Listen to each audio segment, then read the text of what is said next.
여러분 안녕하세요. 오늘이 제 25강 그러니까 그 마지막 강의가 되겠네요. 마지막 강의지만은 마지막 강의가 아니라고 볼 수가 있죠. 이제 지금부터 이제 여러분과 이제 뭐 많은 대화도 있어야 되겠고, 어쨌든 이제 25강째 오늘은 우선 첫머리 쓰기를 한번, 이게 가장 그 신경이 쓰이거든요. 그래서 저번에 가끔씩 이렇게 제가 거기에 대해서 얘기를 했지만, 오늘은 좀 집중적으로 첫머리 쓰기부터 하고 그 다음에 소설의 전망에 대해서 제 나름대로 또 한번 얘기를 해드리겠습니다. 첫머리 쓰기는데 가장 좋은 방법은 일단 주제와 제재가 두어지고, 그 다음에 어느 정도 결정이 되면 개요 잡고서 스토리라인, 그러니까 스토리를 대충 적어놓고 개요를 짜고서 두말할 것 없이 무조건 시작하라는 겁니다. 대부분 그걸 이제 거기에 매달려서 그걸 어떻게 짜야 가장 멋있나고 지우고 또 쓰고 지우고 또 쓰고 하다가 어느 정도 우리가 그 상품을 보러 갔을 때 보고 엄청 사고 싶거든요. 그러면 다음번에 가서 또 보고 또 사고 싶다는데 조금 적어지죠. 그 다음에 또 가면은 별로 사고 싶은 마음 없죠. 나중에는 보기도 싫지요. 그것처럼 작품도 거기다 신경 쓰고 고치고 하다 나중에 이거 별거 아니네, 안 써, 이런 게 있거든요. 그러니까 하여튼 일단 개요가 대충 잡아지면 무조건 쓰라는 거죠. 그 첫 번째 소설 쓰는 것 중에 소설 쓰기에는 두 타입이 있거든요. 여러분들은 이제 자기 타입에 맞는 걸 여러분들이 선택하시면 돼요. 하나는 꼼꼼하게 플롯을 완전히 짜놓고서야 비로소 소설을 쓰는 분들이 있거든요. 그 다음에 한 분은 끝만 보고, 이렇게 끝을 내야지. 이 끝이 일단 보이면은 무조건 쓰는 사람들이 있거든요. 두 가지 타입이 있는데, 그건 장단점이 다 있죠. 자, 꼼꼼하게 플롯을 짜는 사람들은 첫째가 군더더기가 없지요. 장점에서 군더더기 없이 깔끔하게 쓸 수가 있죠. 그 다음에 이제 거의가 도중하차가 없습니다. 왜냐면 이미 짜여졌기 때문에 일단은 다 써지거든요. 단편 70매라든지 장편 중편 250매라든지 장편 1200매라든지 일단은 꼼꼼하게 다 짜여져 있기 때문에 딱 쓴다는 그런 이제 장점이 있죠.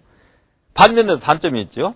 잠재의식 속에 여러분들이 글을 쓰시다 보면은 계속 우리가 처음에 제가 말씀드렸지, 뭔가 불쑥불쑥 튀어나오지. 기발한 아이디어, 상상력 같은 게. 근데 이게 너무 타이트하게 딱 짜여져 있기 때문에 그게 이제 제한을 받는 겁니다. 주인공이 이렇게 행동하다고 플러스 짜여졌는데 이렇게 행동하니까 더 멋진 부분이 나오는데 이미 짜여져 있기 때문에 그 제한을 받는다는 거. 이런 단점이 있죠. 반면에 또 끝만 보고 끝이 보이면은 무조건 쓰는 사람. 그런 사람들은 장점은 장점은 아까와 반대지요. 쓰다가 보면은 언제든지 제재를 갖다 바꿀 수 있는 그런 융통성이 있죠. 그래서 이렇게 처음에는 이렇게 쓰려고 했는데 방향이 나중에 주인공이 행동하다 보니까 진짜 멋진 아주 화려한 어떤 변신을 하게 되니까 이쪽으로 나가가지고 성공한 제품이 많지요. 그게 융통성이 있다. 그런데 그와 반면에 단점은 군더더기가 많아질 수 있죠. 이 얘기 저 얘기 아주 계획가 쉽게 얘기하면 집을 짓는데 밑에 설계도가 완성되지 않은 상태에서 짓기 때문에 군더더기가 많지. 그 다음에 주제 이탈을 수가 있죠. 처음에 주제는 이거였는데 어떤 목적 이렇게 있었는데 가다 보면 이탈을 드는 수가 있죠. 그 다음에 중도에 흐지부지 포기하는 수가 있죠. 쓰다가 막 가지를 막 치다 보니까 나중에 감당을 못해가지고 이거 작품 더 이상 못 쓰겠다고 포기하는 그런 이제 단점이 있죠.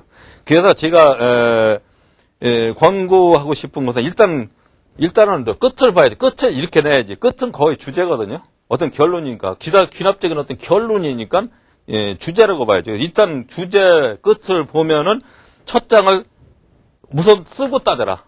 쓰다 보면은 플롯이 그때서 잡히고 말이야. 그럼 플롯을 잡아가면서 쓰는 게 좋죠.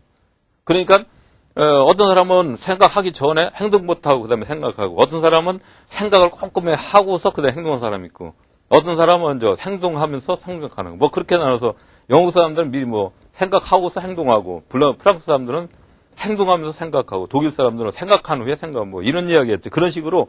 근데 가장 좋은 건 가면서 행동한다는 거죠. 원고 쓰는 것도 해밍웨이 같은 경우에는 자기가 타이핑을 하면서도 서서 타이핑을 했다 그러죠. 왜냐하면 동적으로 움직임으로써 활력이 생기고 어떤 잠재의식을 깨우는 그런 효과가 있기 때문에 움직이면서 계속 타이핑을 했다는데, 그것처럼 쓰면서 플롯을 짜는 겁니다. 그래서 끝을 그걸 아주 먼저 극대화 시켜가지고 끝장부터 쓰고서 그 다음에 수업서를 쓰는 분들이 있죠. 그 대표적인 인물이야. 아가사 크리스티나라고 뭐 쥐더치니 이런 거 쓴 분. 그 영국의 뭐 할머니 돌아가신 그런 분들은 끝을 완전히 써놓고서 그 다음에 처음부터 시작했다고 고백했죠. 그럴 수도 있다 이거죠. 그러고서 이제 그 다음에 제가 얘기했던 거. 다 쓰고 나면 10장 잘라버려라. 대개 첫 번째 쓴 건 긴장하기 때문에 독자들에게 큰 호감을 사기가 어렵거든요. 그러니까 10장을 딱 찢어버렸어요. 그게 단편이든 뭐 장편 같은 건 더 많이 내볼 수도 있죠. 딱 찢어버리고서 거기서 꼭 필요한 건 뒤에다 옮기면 되니까. 뜯어버리면 그때서 긴장이 하지 않고 자연스럽게 나온 그런 이제 문장이 나오죠. 그래서 이제, 그 정도로 하시고, 첫 장 쓸 때는, 꼭 알아야 될 게 있는데, 가능하면 첫 장에서 인과 관계적인 어떤 사건이 나오라서 갈등이 있어야 된다는 거죠.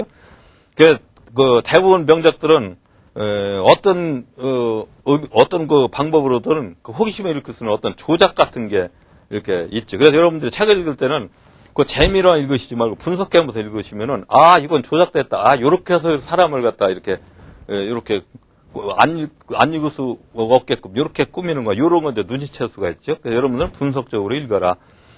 그 다음에 첫 장에서 이제 배경을 알려라. 그리고 뒤따를 갈등을 암시하는 특수장면을 묘사하는 거. 그래서 표드로 도스토옙스키의 죄와벌 같은 데서는 7월에 무척 더운 여름이었다. 한 젊은이가 S골목 전셋집에 새들 사는 자기 단칸방에서 걸어나와 망설였는데 느릿느릿 다른 쪽으로 걸어가죠. 그때 뭔가가 일어나죠. 에드가 알렌 포의 검은 고양이 같은 것도 내가 지금부터 말하러 가는 것은 뭐 아주 기괴하면서도 또한 가장 단순한 이야기다. 나는 사람들이 내 이야기를 믿지 않으리라는 것을 알지만 그렇다고 억지로 믿게 하고 싶지도 않다. 그렇다. 내 자신도 받아들이지 못하는 사건을 다른 사람이 믿게 한다는 것은 미친 짓이나 다름없다. 하고서 무언가 큰 사건을 저지른 거에 대해서 자기가 이야기를 꺼내려고 그러니까 여기까지 읽고서는 더 이상 더 안 읽을 수가 없죠. 무슨 사건이지? 이거 작가가 이렇게 하는 거 보니까 하고 읽을 수가 없죠. 그 다음에 소설의 첫 장에 아까 얘기했듯이 대분교, 갈등 장면을 하나 정도 넣어가라. 그래야 독자들이 그대로 도망가지 않으니까 읽다가 그만두지. 그 다음에 한 개의 성의 소장면을 구성해라. 소장면은 소장면 같은 거 갈등을 표출하는 소장면이라는 건데 갈등을 얘기하는 건데 성격을 우선 거기서 묘사할 수가 있죠. 그 다음에 독자들한테 정보를 제공하지요. 그렇기 때문에 소장면을 넣어라. 그 다음에 첫 장에서 주인공 주요 장면을 소개하고 가능하면 나이와 신체적 외모까지도 보여주는 게 좋지요. 그리고 첫 장에서 이제 시점을 분명히 알려야죠. 독자들한테. 그래서 2인칭 주관적이냐 객관적이냐 3인칭이냐 아니면 전지적 시점이냐 앞에서 나와야 되는데 묘사만 쭉 나오면은 이거 읽다 이거 뭐 지금 뭘 얘기하려고 하나 모르겠다 이러니까 시점도 분명히 알려라. 그리고 가능하면 첫 장에서 독자의 흥미를 유발시키는 거 있는 거 그런 거. 그래서 그거하고 그 다음에 우리가 중요한 게 복선이죠. 아까 복선에 대해서 얘기했는데 앞에서 복선을 꼭 깔아줘라. 뒤에서 어떤 분기가 어떤 갈등이 일어난다든지 아니면은 어떤 대장면이 일어나면 틀림없이 복선에 대해서 엄청 신경을 써야 됩니다. 그럴 수밖에 없는. 그래야 신뢰성을 얻고 그리고 뭔가 작가 항의를 받지 않죠. 그리고 독자들도 앞에서 복선 이게 깔렸었지. 마치 우리가 목걸이에서 못파성의 목걸이에서 앞에 네가 알아서 골라가지고 가 하고 자기는 머리에 빗고 있었죠? 그럼 5만 프랑이라는 엄청난 비싼 건데, 그걸 그냥 네가 알아서 골라가 한다는 건 벌써 복선이었죠. 싸구려니까 그렇게 했던 거예요. 근데 독자들은 몰랐죠? 다 읽고 나서, 그거 가짜였어. 그러니까 그때, 앞에 나왔었지. 이런 식으로 복선을 다 깔았죠.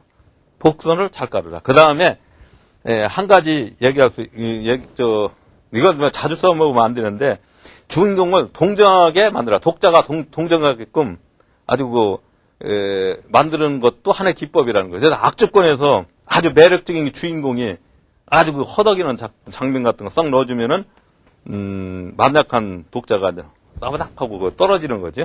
나가 떨어지는. 그래서 그런 것도 한번 해볼 만하다. 근데 너무 자주 쓰면 안 되죠. 자, 그러면 첫머리 쓰기를 이 정도로 해드리고, 더 자세한 건 여러분들 게시판에서 이렇게 문의하시면 되겠고, 그 다음에 소설의 전망에 대해서 한번 우리 얘기하기로 하죠. 소설을 우선 쓸 때, 여러분들이 아셔야 될 것은, 내게는 내게 맞는 옷이 있고, 그리고 내 노래는 내게 맞는 키가 있다는 것을 아셔야 됩니다. 그래서 가르침으로 우리가 얻을 수 있는 것은, 문체나 그 장르적 스타일, 이런 건 안 된다는 거죠. 아까 같이 띄어쓰기, 맞춤법 이런 거 돼도, 소설 스타일 이런 건 자기가 맞춰야 되고, 내가 자연스러운 방식으로 쓰자. 초고는 자연스럽게 단어가 나오도록 편하게 쓰라. 의식적으로 모방하지 말라. 좋은 스타일은 나 열정에서 나온다.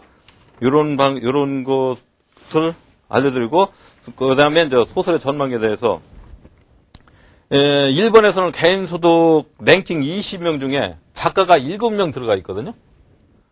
그렇다면 엄청난 거죠. 그런데 우리나라는, 랭킹 몇 위까지 해야만이 좀 잘 나가는 작가가 들어갈까요? 그거 한번, 저는, 계산 안 해보지 않는데 아마 글쎄요. 랭킹에 20명 안에 한 명이라도 들어갈 수는 없지요. 그렇다면 우리가 한번 따져봅시다. 2001년도에 아시안 게임을 했는데, 금메달 우리가, 96개 땄죠? 일본은 44개 땄죠. 그럼 스포츠 강국이라 수는 있죠. 그렇지만 문학에 대해서 한번 따져봅시다. 문학에 대해서 따지면은 일본 사람들은 벌써 노벨상을 2개나 탔죠. 근데 우리는 하나도 없죠. 또 20위 랭킹에서 7명이나 작가가 들어갔다는 건 돈보다도 어떤 작가로서의 그 존재 확인이 되고 그다음에 작가로서의 어떤 긍지 같은 걸 가질 수 있는 그런 하나의 계기도 되지 않을까요? 그 문학을 시장을 작가와 독자에 의해서 형성되는 건데 우리는 그게 잘 안 된다는 거죠. 물론 우리 작가들에게도 잘못이 있다고 봐요. 그래서 베스트셀러가 됐다고 해가지고 읽어보면은 거의 의무적으로 읽고 그랬는데 거기서 배신감을 느낄 때가 많았거든요. 그 어떤 분은 베스트셀러를 가지고 그걸 사서 읽었다가 너무 황당하니까 그걸 갖다가 찢어가지고 그 출판사를 붙였다는 그런 사람도 있는데 그렇도록 우리는 뭐가 잘못되어 있다는 거죠.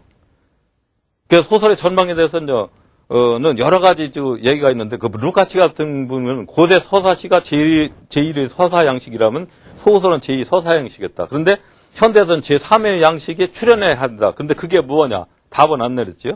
그 소설에 대해서 부정적인 전망은 옛날에는 먹이에 종이에 먹물만 칠하면 팔렸다고 이렇게 얘기하죠. 그러나 지금은 인쇄 문화가 확실히 영상 문화한테 지금 세력을 뺏기고 있는 거죠. 여기서 거기다가 작가들은 창작 의지가 세속적인 독자들의 욕구에 영합하는 그런 위험을 우리가 안고 있죠. 그래서 소설에 대해서 상당히 부정적으로 보는 분들이 있거든요. 반면에 또 긍정적으로 보는 분들도 있죠. 그전에는 전근대적으로 고정되고 어떤 제한된 대상을 가지고 우리가 작가들이 썼지요. 근데 요새는 그런 제한 같은 게 없죠. 그래서 행복하게 우리가 글을 쓸 수 있지 않느냐. 오히려 그래서 옛날보다 더 우리가 작가들이 행복하다 이렇게 긍정적으로 보는 분도 있겠지요. 또 먹고 사는 문제하고도 있는데 잘만 써라. 그러면 안 팔리는 소설이냐. 해리포터 같은 거 봐라. 서양한테 그렇게 책 안 읽어도 그야말로 장사들 이러면서 책 나오는 날은 도서관, 서점 앞에서 서 있지 않느냐. 잘만 써봐라. 니들 못 써서 못 팔렸다. 그러니까 잘 쓰자. 이런 얘기가 있거든요. 근데 어느 정도 그것도, 뭐가 있죠. 옛날에는 대개 화가라든지, 악공이라든지, 시인, 소설가 이런 사람들은 가난한 것이 아주 상징으로 됐죠.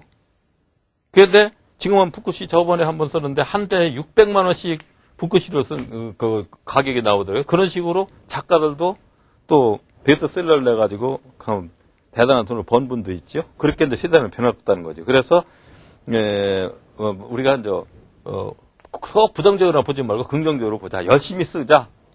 얘기는 그걸로 이제 한마디로 함축할 수 있죠. 그리고 이제 여러분들하고 이제 저하고 앞으로 이제 이게 강의가 끝이라고 저는 안 봐요. 왜냐하면 지금부터 어떻게 보면 시작이라고 보는데 여러분들은 문의점이 있다든지 저하고 상의할 일 있으면 게시판에다 올리실 테죠.